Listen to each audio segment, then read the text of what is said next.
खुलुमबाय लोगोफोर आंनि बे मदर्न ब्लग्सआव बयखौबो फिन खेबसे खुलुमहरनाय जालायबाय गोसो गोथारै अननाय आरो सिबिनाय जासिबाय बयनिसिमबो आसा खालामो नोंथांमोना दासान्दि इसोरनि अननायाव मोजाङै दङ जोंहाबो एसे थ्रायनि गेजेराव मोजाङै दङ ओमफ्राय दिनै मानि सायाव भिडिअ होनबा लोगोफोर दिनैथ' मा बोथोर नोंथांमोना मिथिखायोना दिनै आइ बिमा सरस्वतीनि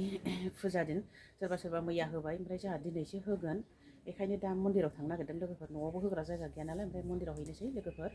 ओमफ्राय आरो जाय आंनि बे मदर्ननि ब्लग्सखौ गोदानै सोरबाफोर हाबसननो नागिरबा अननानै प्लिज साबस्क्राइब खालामना हो आरो भिडिअखौ मोजां मोनदोंबा लाइक शेयार कमेन्ट खालामनो हागोन लोगोफोर आं दा बारा गोलाव खालामसानाखै दा न'आव जायगायाव मोनहैबा देखायसै थ' बिदिब्ला आक्रमन दायोहाय जोङो नै फुजासालियाव मोनफैबाय लोगोफोर ओमफ्राय आङो दा खेबजोबनो हागोन ना हायाथाय नै ओमफ्राय गान दामनाय नालाय आङो बेखौ मुट खालामबाय दा मानसिफ्रा फैथ'वाखै दासो एसे फैहांदों फैनायाथ' मानसिया बुरजा जाखागोन आंहासो खेबनो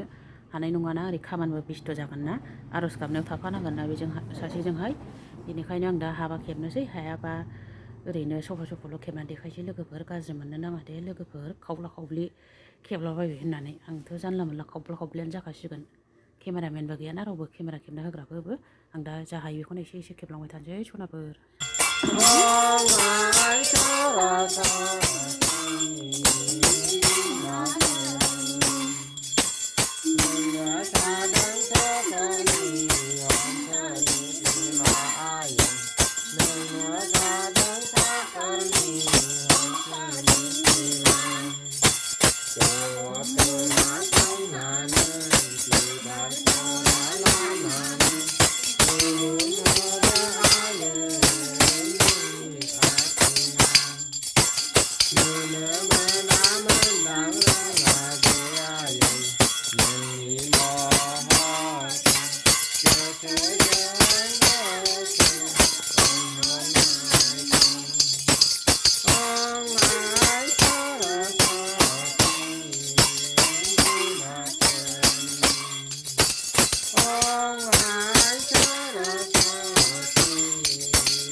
ओमफ्राय नै दासो फैबावगासिनो दङ मानसिफ्रा नोङो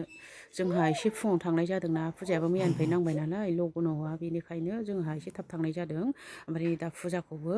होगासिनो दं होगासिनो माने होखांबायानो नै जोब्बाय आंथ' भिडिअखौ बारा गोलाव खालामनो हानाय नंला ओरैनो जिरायनानै खिबुजोंसो ओरैनो खेबलाला हरनाय बियो सोलाबासै नै सिखारनोनोहाय आर'ज गाबनायाव थाफानानै आङो दा